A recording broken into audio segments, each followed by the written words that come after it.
I'm Meredith Langley, 33 years old, and 5 years ago, my father told me not to bother coming home anymore.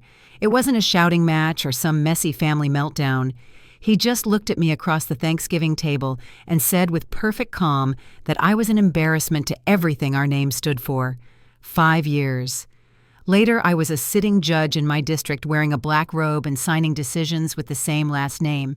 He'd tried to erase the invitation to my brother's wedding, showed up on a Tuesday, tucked between court memos and motions, and by the end of that week, I'd already decided I wasn't going to hide anymore. Before I go any further, let me know where you're listening from in the comments, and hit that like and subscribe button if you've ever had to fight your way back after someone tried to write you off. I grew up in a house where everything was pressed, polished, and practiced. Even the love came with fine print. My father was a celebrated surgeon in North Carolina, the kind of man who spoke in facts and expectations, not feelings. My brother Nathan followed in his footsteps like it was already written in stone, and I was expected to fall in line right after him. But I was never made of the same material. While Nathan volunteered in the ER and earned praise for shadowing our father on rounds, I was in the corner of the hospital library reading about constitutional law and landmark family court rulings. Our grandfather, Howard Langley, had been a local attorney, the only Langley who didn't wear a white coat. I remember him telling me once, "Medicine saves lives, sure, but law shapes them." Still, I tried to please them. I enrolled in pre-med at my father's insistence, pushed through 2 years of anatomy and biochem, and even wore the white coat at my clinical ceremony. But somewhere between memorizing drug interactions and watching my first dissection, I knew it wasn't for me. I didn't say anything at first. I just started spending more time with legal aid clinics and less time in the lab. When I finally told my family that I was switching to law, my mother cried in silence, and my father simply got up from the table and left the room. Nathan called me selfish.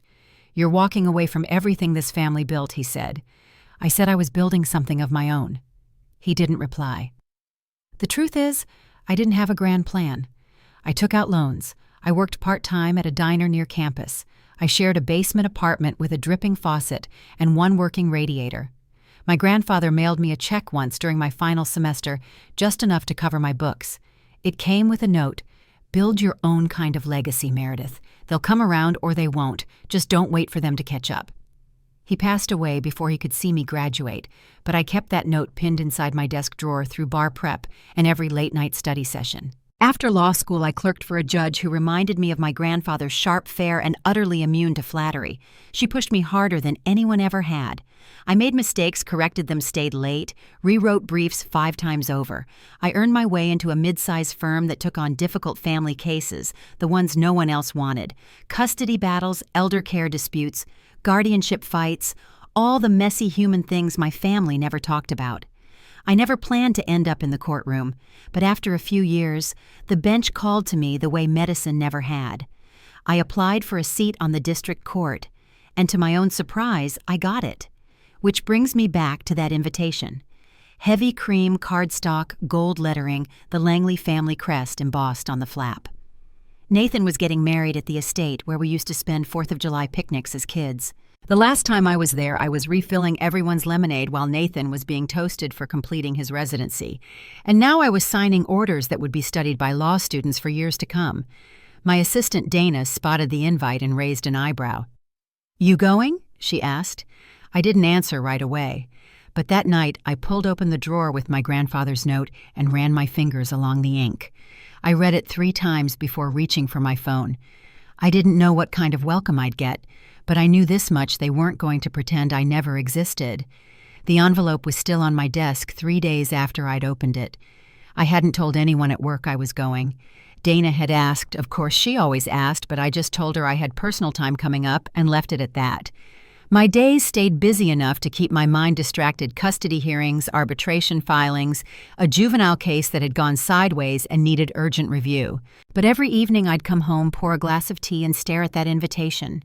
The paper had gone soft at the fold, like it had been opened too many times. I couldn't seem to stop touching it, flipping it over, tracing the Langley crest on the flap, like it was a bruise that hadn't quite healed. I hadn't been back to Rosemont Estate since before law school.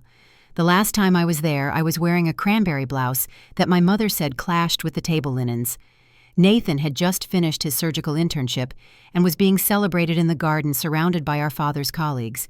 Someone passed me a tray of canapés like I was part of the staff. I smiled and served, too embarrassed to walk away, too proud to say anything. My father had announced that night that Nathan was up for a new research grant and how proud he was of him. No one mentioned my recent transfer into a dual-degree law program. They probably didn't know. Or they did, and they didn't care. I had spent years pushing that memory to the back of my mind, but now it was rushing back in sharp detail. The weight of that Thanksgiving still hung on me like heavy winter air.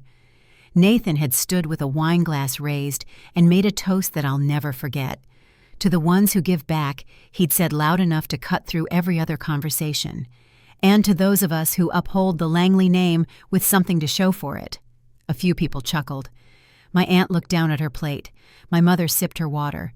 I had been sitting there quietly, trying not to take up space, wearing a dress that didn't quite fit right, with nothing in my account but loan debt and half a paycheck from the family law clinic.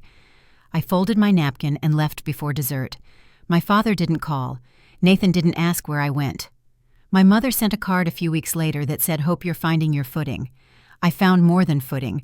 I found clarity. The memory of that night came back to me again as I drove out to the cemetery with a small bouquet of snapdragons. Grandpa Howard was buried near the older plots under a big oak tree that dropped acorns like rain in the fall. His headstone was simpler than the others, just his name and the phrase "justice with honor," which he'd once told me he hoped someone would put there. I sat on the bench nearby and let the silence settle. The cemetery was quiet that morning. A breeze moved through the grass, lifting the petals just slightly. I reached into my coat pocket and pulled out the sealed letter he'd given me before he died. I hadn't opened it. Not when I graduated law school, not when I passed the bar, not even when I was sworn in. But now, with the invitation sitting at home and the old wound split wide open, I figured maybe it was time. The paper had yellowed slightly at the edges. His handwriting was still as steady as I remembered even in the final months. The letter wasn't long. It was more of a note, really. A few lines reminding me that my worth was never tied to applause. That real strength didn't need to raise its voice. And at the end he wrote, "If the day ever comes when they try to ignore you, show up anyway, and show up as yourself." That night I opened the photo album I hadn't touched in years. It was tucked into the back of my bookshelf, still wrapped in the navy ribbon my mother had tied around it the day I left for college. The early pages made me smile.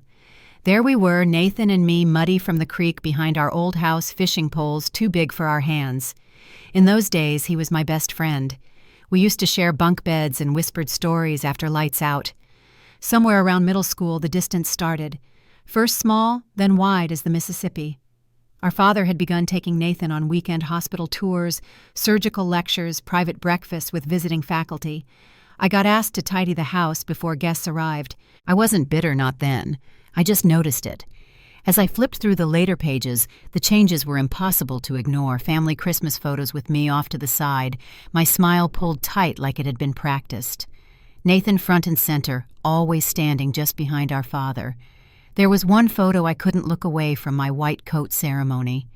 It should have been a proud day, but I remembered how it really went. My stomach had been in knots. I already knew I wouldn't finish the program. Grandpa had taken that picture. It was the only copy I had. Everyone else looked proud. I looked like I was holding my breath. I closed the album and opened my laptop, buried beneath folders labeled Orders, Transcripts, and Bench Notes. There was one file simply titled Drafts. Inside were speeches I'd written over the years, some for court, some for events I never attended. At the very bottom was a journal entry I'd written during my second year of law school, the night after winning my first tenant case. I didn't need a scalpel or a stethoscope to fix something today I'd typed. I just needed a statute and a voice. That was the night I stopped apologizing for who I wasn't.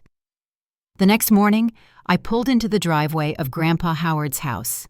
My house now. I hadn't been in his study for months.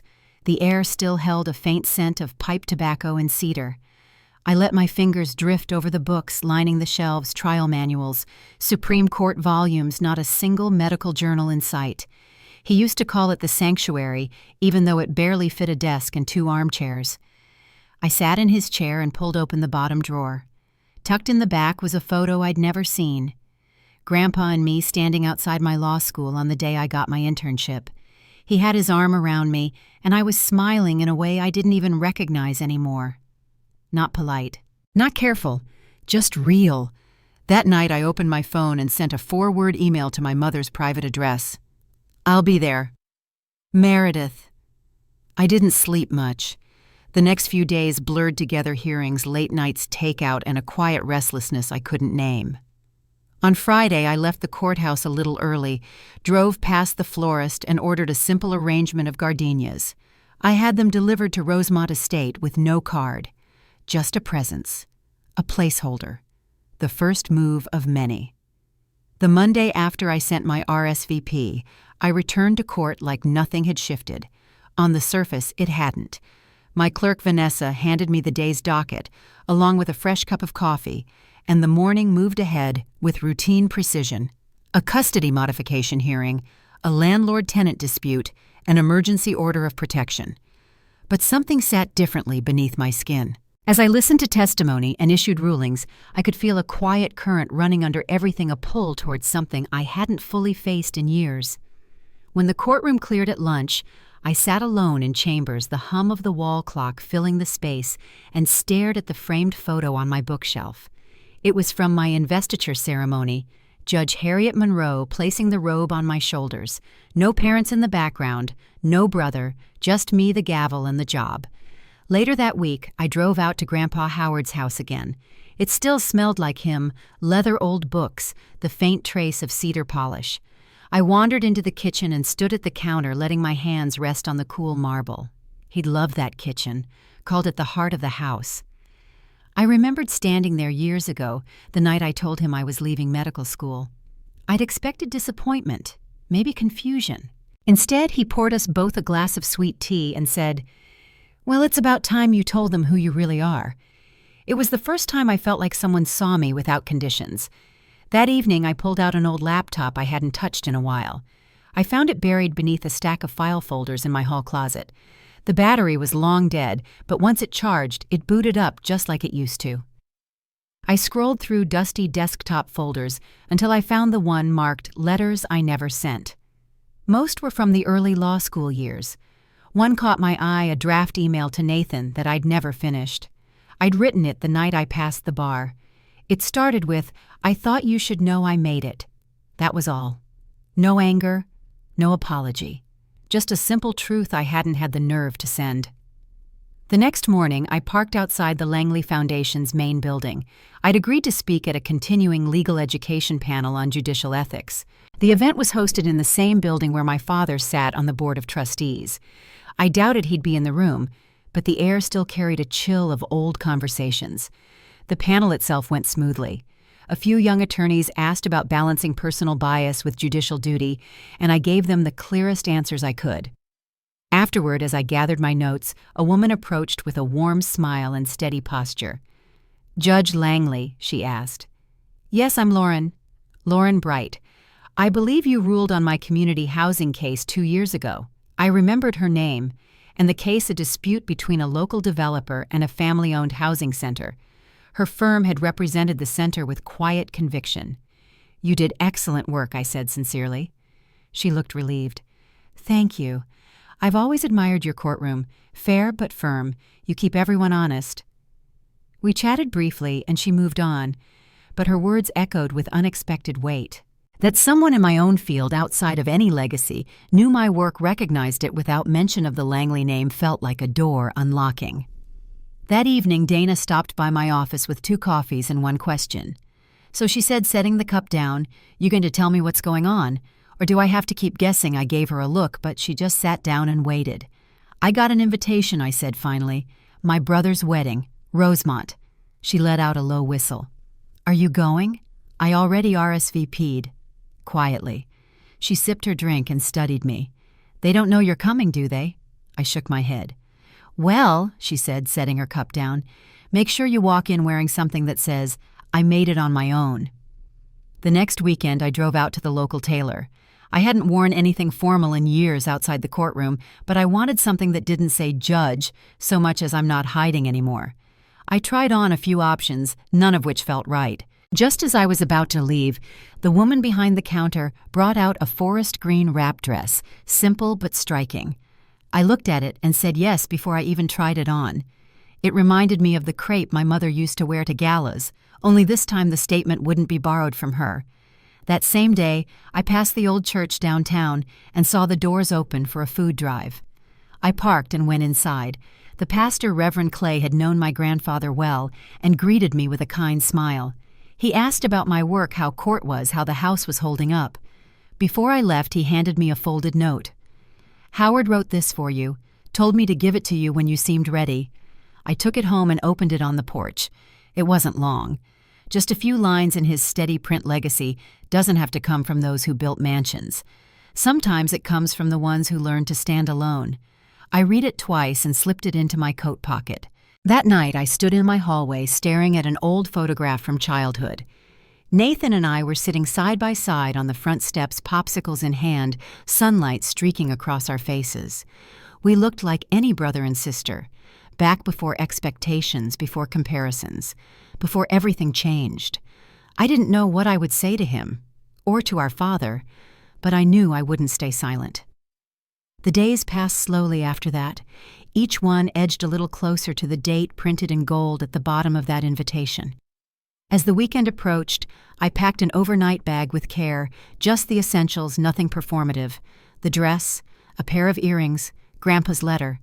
On Friday evening, Dana texted, "Whatever happens, walk tall, and call me after." I smiled and replied, "Always." By morning, I was on the road to Rosemont. The drive to Rosemont felt shorter than I remembered. The oak-lined road still curled through the hills, casting long shadows over the pavement. I slowed at the gate, which stood open with a wooden sign that read, "Rehearsal today, Langley Wyatt." The gravel crunched under my tires as I pulled into the circular driveway, rows of luxury cars already lined along the stone path. I turned off the engine and sat for a moment looking up at the estate. It hadn't changed. White columns, pale brick flower beds, manicured to the inch. But this time, I wasn't here to blend into the background. I reached into my coat pocket and touched the folded letter from Grandpa Howard. Then I stepped out of the car.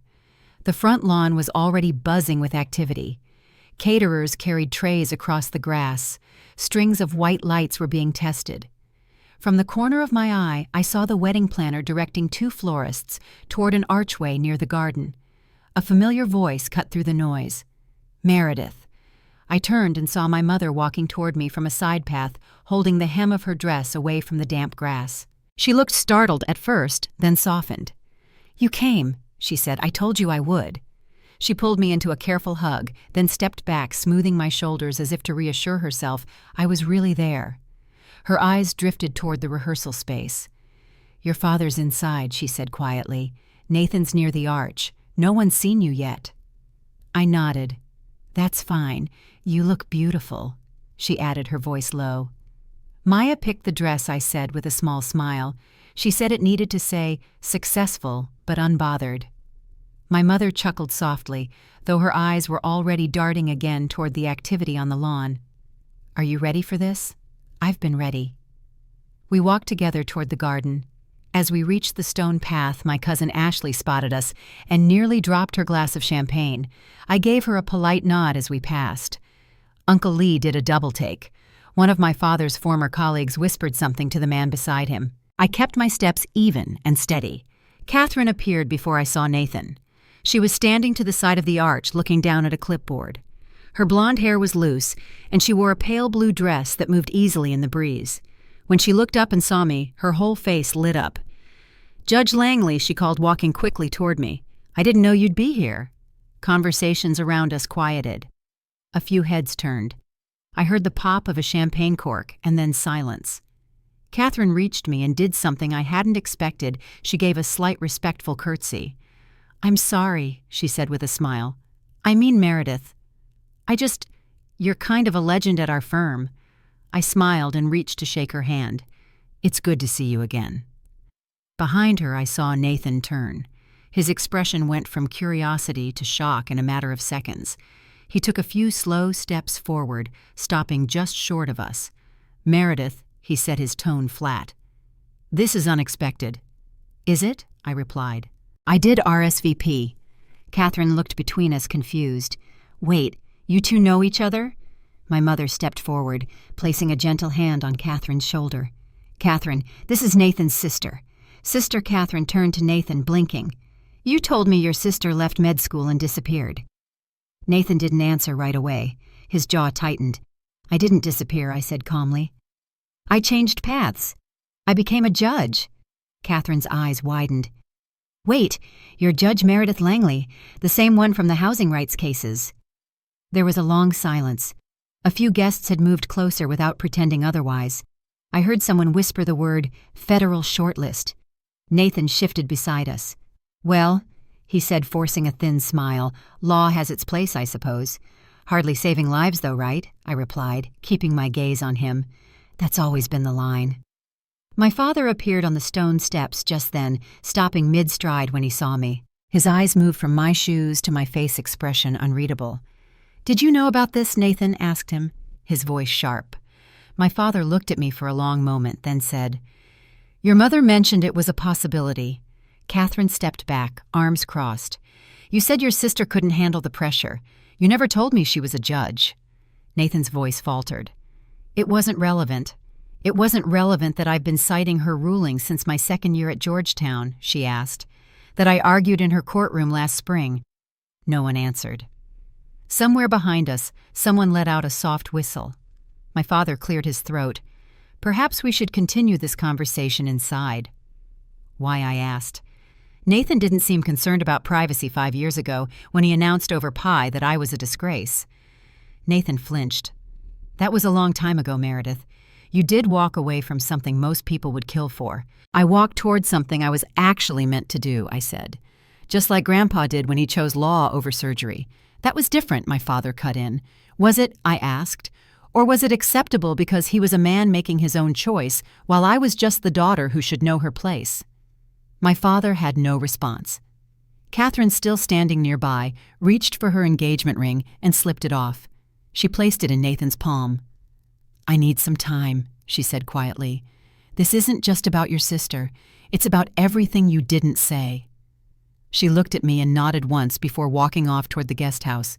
Nathan stood frozen. "Are you happy now?" he asked me bitterly. "You ruined everything." "I didn't lie to her," I said. "You did that all on your own." He turned and walked off without another word. My mother gave a quiet sigh. "I think she said we could all use some water. Dinner will be served in 30 minutes. Guests began to drift away, murmuring. My father stayed behind, studying me. "You've done well for yourself," he said finally. The words were stiff, but genuine. "Yes," I said. "I have." That night I took my place at the long dinner table between Ashley and Aunt Lisa. Nathan didn't show up until the soup course. Catherine didn't come at all. No one mentioned the scene on the lawn, but the silence said enough. The rehearsal dinner began without Catherine. A long table stretched across the garden, lit by strings of white bulbs and flanked by roses that kept catching in the breeze. Place cards put me between my cousin Ashley and Aunt Lisa, with an empty chair where the bride should have been. Nathan arrived late, face set like stone, and took his seat across from me. No one mentioned the scene on the lawn. Silverware touched porcelain. Servers poured water. Voices stayed carefully light. Aunt Lisa leaned in after the salad plates cleared. "Meredith, we've been reading about your work," she said, as if testing every word before releasing it. "Family court right? Important things? Children elders, those kinds of cases?" I kept my tone even. Custody, guardianship, property disputes. Some days are heavy. Most need patience. Ashley nodded quickly, eager to fill the pause. "I follow the legal aid newsletter. Your name comes up." From the far end, my mother lifted her glass, a little not quite a toast, more a quiet acknowledgement. My father watched and said nothing.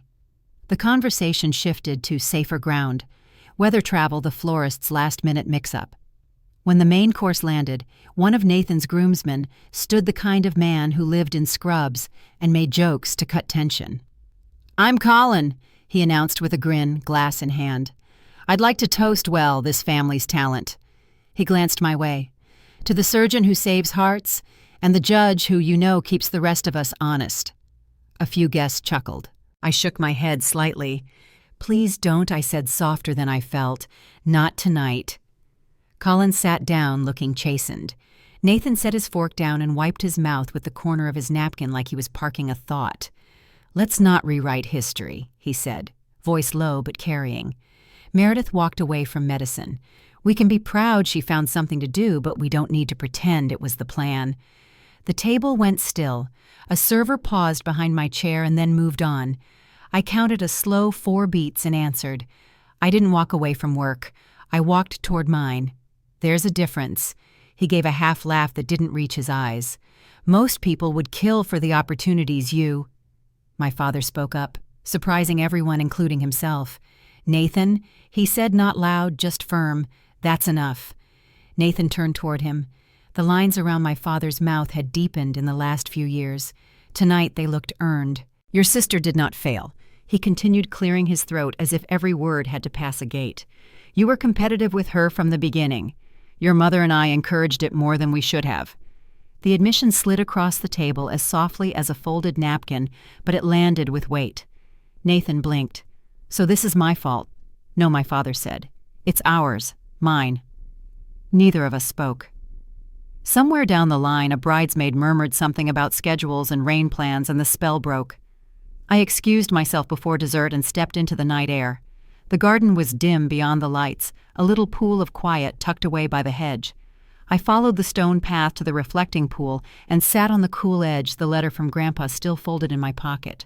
Crickets rasped. The house glowed behind the trees. I stayed until the tightness in my chest loosened to something I could name. "I thought I might find you here." Catherine's voice came from the path. I turned. She stood a few feet away in the same pale dress from earlier, barefoot. Now her heels hooked on 2 fingers. "Your mother said this was your grandfather's spot." I nodded, and she sat a careful distance from me, feet pointed toward the water. Neither of us spoke for a moment. The pool threw back the lights in soft ripples. "I'm sorry," she said finally. "Not for what I said, for how you had to hear it." I didn't answer. She looked down at her hands. "Nathan came to the guest house," she went on. "We talked. He said things I didn't expect him to say." Her voice thinned at the edges but held. "He told me he kept my picture on his phone from our first volunteer trip because it reminded him why he wanted to do this. He told me he's been scared for a long time and covered it with confidence."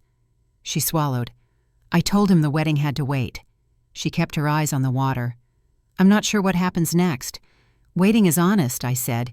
"It gives the truth time to be heard." She nodded a small, grateful motion. "Can I ask you something?" she said. "What was he like before all of this?" I thought about the old photos, the bunk beds, the creek, the popsicles on the steps. "Funny," I said. "Fast. He read to me when I had strep. He taught me how to tie double knots. And he loved winning even when there wasn't a contest." She smiled at that, then let it fade. "I argued in your courtroom last spring," she said almost to herself. "The housing center case. After-school program on the line." I remembered her steadiness at the podium, the file tabs, the clear arc of her argument. "We used your framework from an earlier ruling," she added. "They kept the center open. When I was 12, my mom worked late, and a place like that kept me inside under good lights." She looked over. I never had a judge's name to thank for that before. The wind slid across the water and a single leaf drifted from the oak and landed near our shoes. "Thank you," she said simply, "for what you do." I let the quiet answer for me. From the house a door closed, then opened again. Somewhere in the dark a low laugh rose and fell. Catherine stood first. "I'm going to try to sleep," she said. "I don't know if I can, but I'm going to try." She took a step back, then paused. "He loves you." "You know," she said softly. "He just hasn't known how to show it without losing something he thought he needed." She left along the path, heels swinging from her hand, and disappeared into the light. I stayed until the bulbs dimmed and the last staff voices faded. The garden returned to the sound of its own small life crickets, leaves, the faint splash of a frog. When I finally stood, the grass had gone cool with dew. I took the long way back to the guest room, passing the spot where we had played tag as children, and the corner where the band would set up in the morning. The house looked the same as it always had, a face that never gave anything away. Morning woke me early. The curtains were thin, and the first light made a soft square on the floorboards. I laced my shoes and stepped out before the staff arrived, taking the path down toward the pond beyond the hedges. The air had that quiet just before a day begins. Ducks moved in a neat line. Somewhere a door clicked shut. I followed the curve of the water until I could see the house again through the trees. None of us knew how quickly the ground would shift before breakfast. The morning air by the pond was cool enough to raise a light shiver. I had just turned toward the house when I heard running on the gravel path. A young staffer rounded the hedge, breathless eyes wide. "Judge Langley, your father, he's down in the library," she said, pointing back toward the house. The rest of her sentence tumbled out in pieces, but I had already started moving. Inside the library felt too small for the number of people in it. My father sat pale in the leather armchair by the window, one hand pressed flat against his chest. A colleague of Nathan's was kneeling at his side, checking a pulse and speaking low. My mother hovered near the mantel, one hand damp against her cheek, the other holding a phone. She'd already called for an ambulance. The room smelled faintly of old paper and the sharp bite of antiseptic from a kit someone had opened on the table. Nathan rushed in carrying a small medical bag and went immediately to his knees. The practiced calm landed first the sun disappearing into the doctor. He listened, counted, steadied the breathing, then looked to my mother. "He needs transport," he said. She nodded, like she was trying to hold herself still.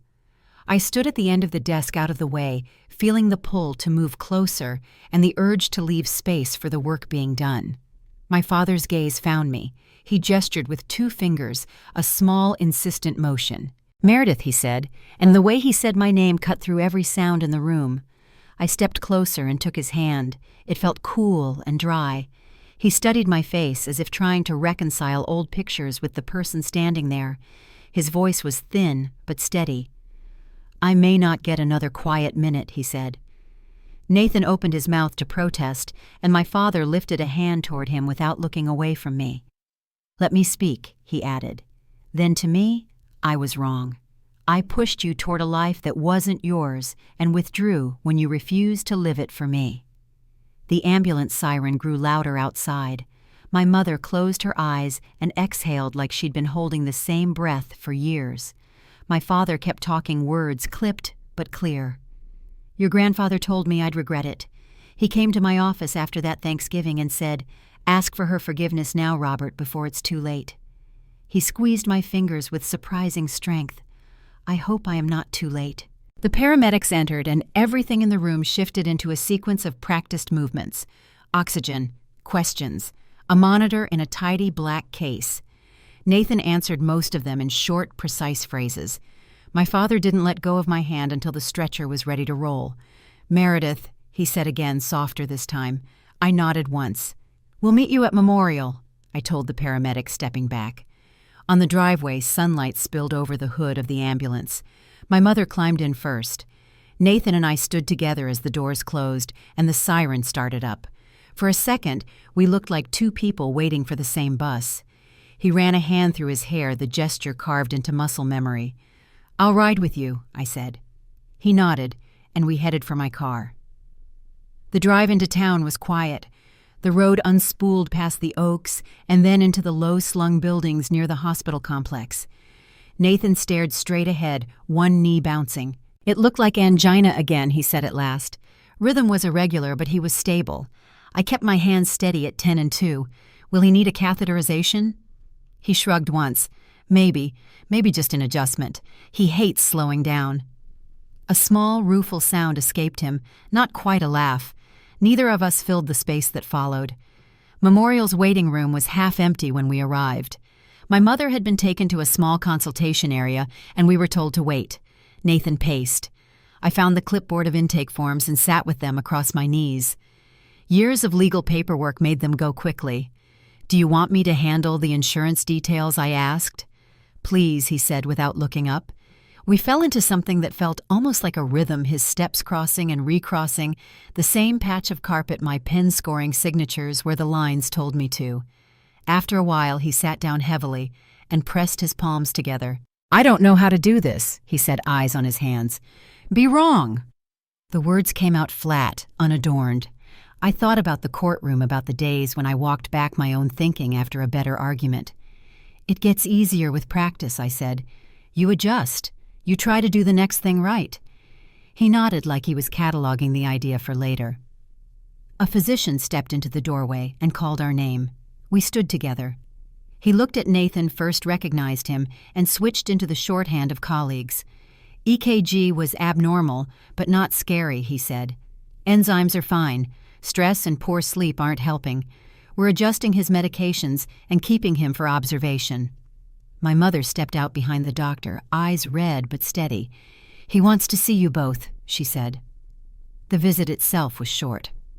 My father looked better with the oxygen cannula in place, the lines on the monitor tracing a calm climb and fall. He reached for my mother's hand first. Then he looked at Nathan. "Your sister was right," he said. His tone held no heat. "Calling doesn't always run in a straight line." Nathan swallowed and nodded. "I heard you," he answered. My father turned to me and lifted our joined hands slightly as if to show the room. "I am glad you came," he said. I didn't trust my voice, so I let the answer live in my face. By evening, he had been moved to a step-down unit. We left him resting and returned to the estate. The sky had turned the color of a worn coin. In the study, my mother had pulled several boxes from a closet. The desk was covered with clippings and printed pages. She looked up when I entered and gave a small, tentative smile. "I kept these," she said, laying a hand on the scattered papers, articles, speeches, summaries of your cases when I could find them. She hesitated, then added, "It was easier for your father if I kept them put away." She said it without excuse. I picked up a clipping from a local paper that had my picture in a corner square above an editorial on juvenile reform. My mother's neat handwriting lined the margin with the date. She reached for a small velvet box tucked near the lamp and pushed it toward me. "This was your grandfather's," she said. "Your father gave it to Nathan after the funeral." I should have said something then. Inside lay the pocket watch I had held in my hands as a child, fascinated by the smooth weight of it and the way the lid clicked shut. The gold case was engraved with HJL. When I pressed the latch, a tiny photograph winked up at me, Grandpa Howard and me on a courthouse step, sun in our eyes. "I took it from Nathan's room this week," my mother admitted, voice steady. "It was meant for you." The room filled with the quiet scrape of paper as I closed the box, careful with the hinge. "Thank you," I said. She stepped around the desk and hugged me in a way that felt less careful than before. "Whatever happens tomorrow," she said. "I'm done pretending." Later that night, a gentle knock sounded on my guest room door. When I opened it, Nathan stood in the hall holding his tie in one hand like he'd forgotten what to do with it. "Can we talk?" he asked. I nodded and stepped aside. He sat on the edge of the chair by the window, elbows on his knees. "Mom took Granddad's watch," he said. "She told me." He rubbed the back of his neck. "I took it after the funeral because I was angry. It felt like he understood you more than he ever understood me. Like the thing that made you different made you—" He stopped, searching for the end of the sentence and giving up. "Anyway, it was never mine. I knew that even then. It's here," I said. "She gave it to me tonight." He nodded once, relieved. He stared down at his hands again.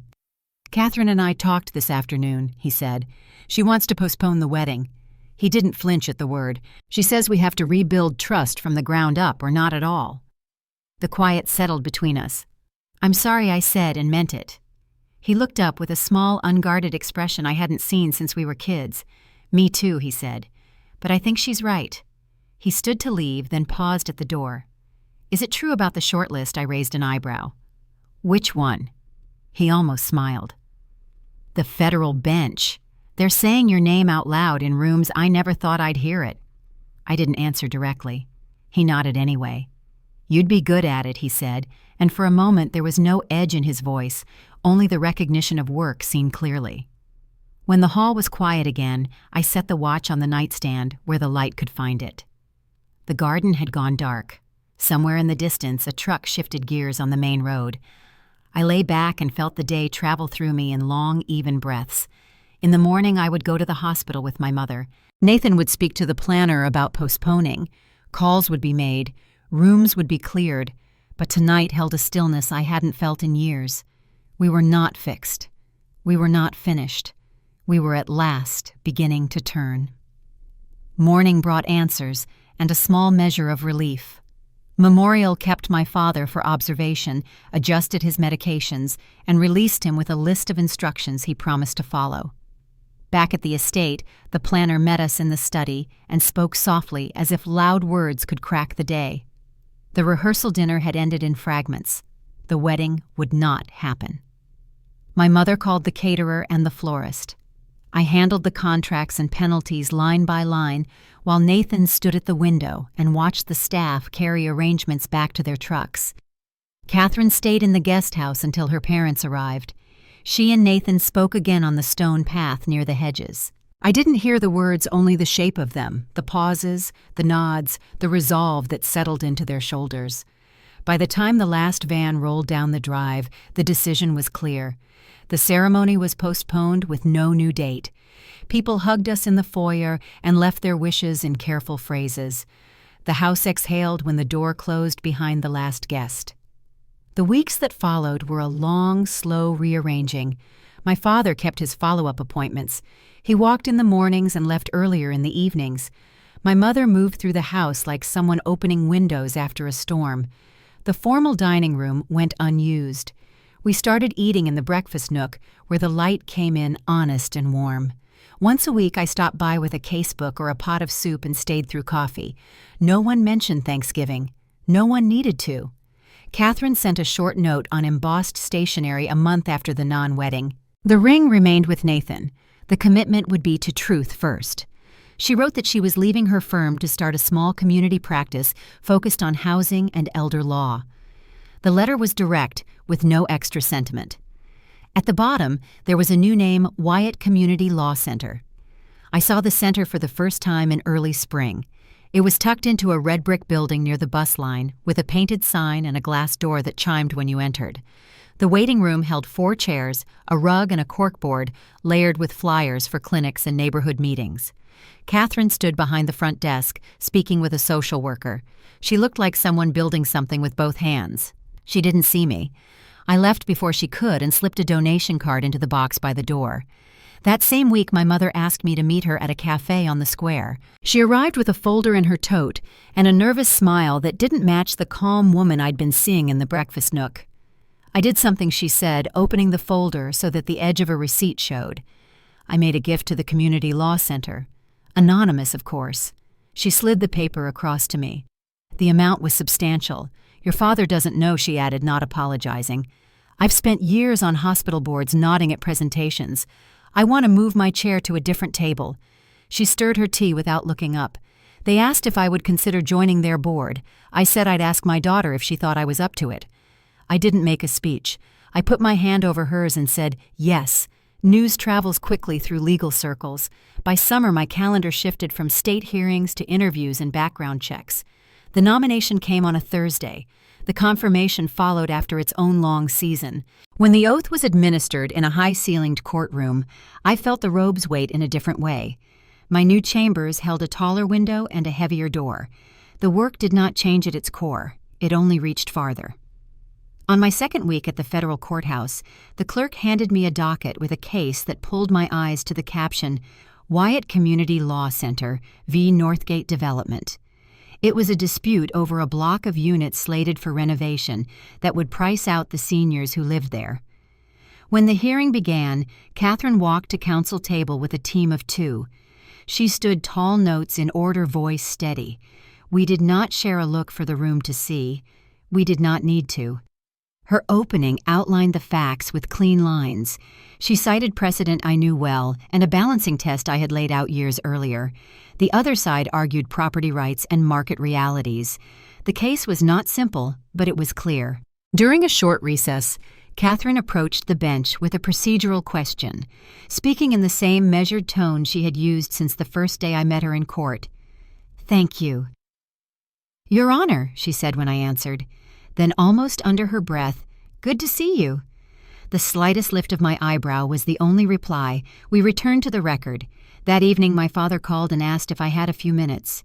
He had a question about a confidentiality dilemma at the hospital, not for a ruling, but for perspective. The conversation was brief and respectful. When he paused, I heard a new rhythm in his breathing, slower, more considered. "Thank you," he said at the end, as if the words were still a practice he intended to keep. We settled into something that looked like a family again. Once a month we met for dinner at my parents' house. The menu was simpler. The laughter came easier. My father observed the medication schedule and learned to walk without his phone in hand. He started to ask about my cases in a way that was curious rather than sizing. My mother brought home agendas from the law center and asked real questions about governance and grants. At one of those dinners, she placed a framed certificate on the mantel, Joanne Langley board member, Wyatt Community Law Center, and no one suggested that it belonged in a drawer. Nathan called from the airport midway through summer. "Doctors Without Borders has a placement open," he said, the background full of announcements and shuffling feet. 2 months to start, 6 months away. I've already submitted the request. I heard wind through a speaker and imagined him near the doors, the world pulling him and letting him choose. "What does Dad say?" I asked. "Not much," he answered, then added, "Yet." He took a breath. "I want to do it Mir. I need to see what the work looks like when the building isn't made for us." There was nothing performative in his voice, only purpose. "Go," I said. "Call when you land." He sent pictures not for show, but for context. An operating tent under a tin roof, a tray improvised from a shipping crate, a boy grinning with a bandage across his chest and a thumb in the air. When he returned, he came to dinner in scrubs, still creased from the flight, and sat with his hands wrapped around a mug that had belonged to our grandfather. "I'm thinking about shifting my work," he said, looking at our father. "Research that focuses on low-resource settings, techniques that hold up when the lights flicker." The old pride flickered too, but didn't take over. My father considered him and then nodded once, a small, solid yes. One afternoon not long after that, a colleague stopped me in the courthouse hall and mentioned, in the way people mention weather, that someone had said my name in a different conversation, another shortlist, a higher bench. I filed the comment where I keep things that may matter later. My calendar was already full. My work was already awaiting. On a gray Thursday, Catherine's case reached a turning point. The developer had failed to provide required notices. The tenants had rights that could not be pushed aside by scheduling and paint.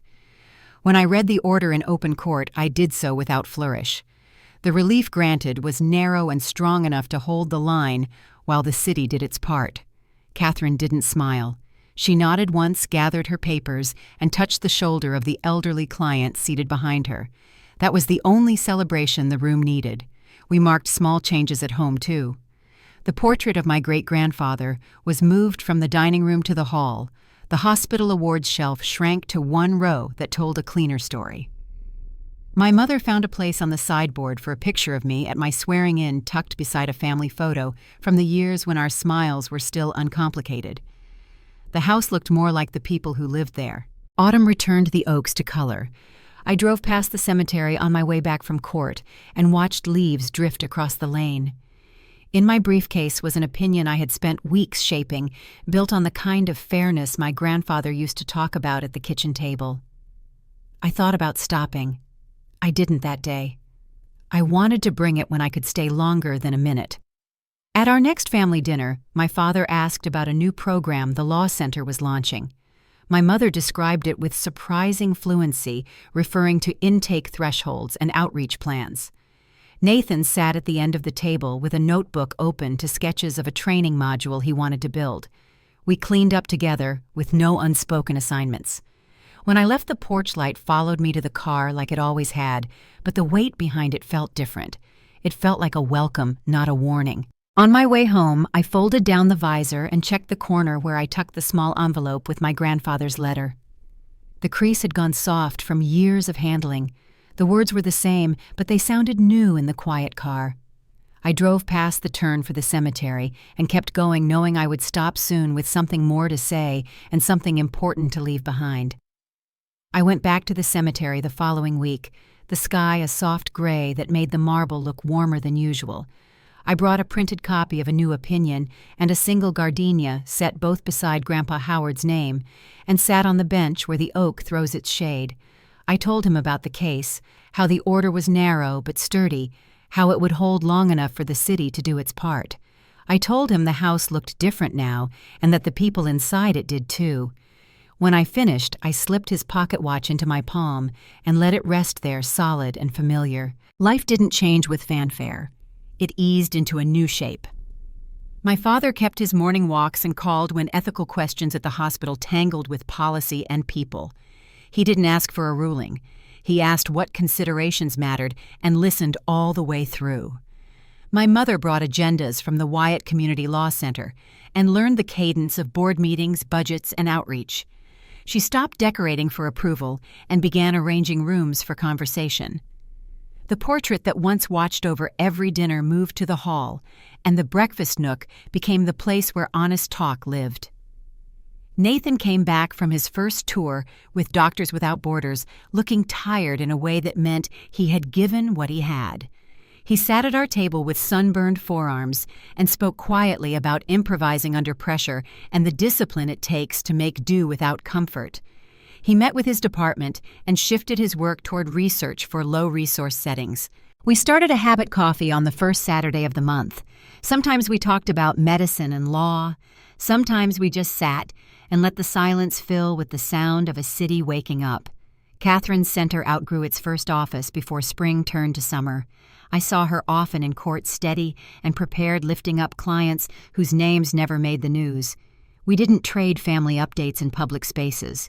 We didn't need to. Once during recess, she touched my sleeve and said the after-school program we fought to protect had doubled enrollment. "You made room for that," she said. I shook my head. We all did. After the case that day, she walked an elderly client to the elevator and stood with her until the doors closed. At my parents' house, we kept dinner simple: grilled chicken, green beans, sliced tomatoes when the garden allowed. We cleared plates without ceremony and let the conversation wander without keeping score. My father still wanted to offer advice to Nathan, but he learned to ask what kind first. My mother never hid news about my work. When she received her nameplate for the law center, she set it on the sideboard like it had always been meant for that spot. No one flinched. One evening after the dishes were washed and the porch light nudged us toward goodbye, my father lingered at the door. "I've been thinking about calling," he said, meaning the kind that shapes a life. "It doesn't always look the same for everyone." He glanced past me toward the driveway, then back again. "You were right to claim your own." The sentence came without struggle. I nodded, and we let the rest sit where it landed. I took the long way home that night and parked by the cemetery gate. The air had cooled, and the road was quiet. I carried a fresh copy of my opinion to Grandpa's stone and read the first paragraph out loud. It wasn't grand. It was careful. It said the law must be even-handed and still make room for people to stand. When I finished, I folded the pages, tucked them beneath the gardenia stem, and rested the watch against the base for a moment, letting the weight settle. If there's a lesson here, it's simpler than I once thought. Vindication is loud, but it fades. Steady dignity lasts. You don't have to make anyone small to find your full height. You can set a boundary and keep your heart open, and you can turn a family name into something kinder by the way you live it, one plain choice at a time. Thank you for staying with me through this. If any part of it met you where you are, I'd love to hear your story in the comments. Share this with someone who needs a quiet kind of courage today, and if you want to hear more, you're welcome to stay.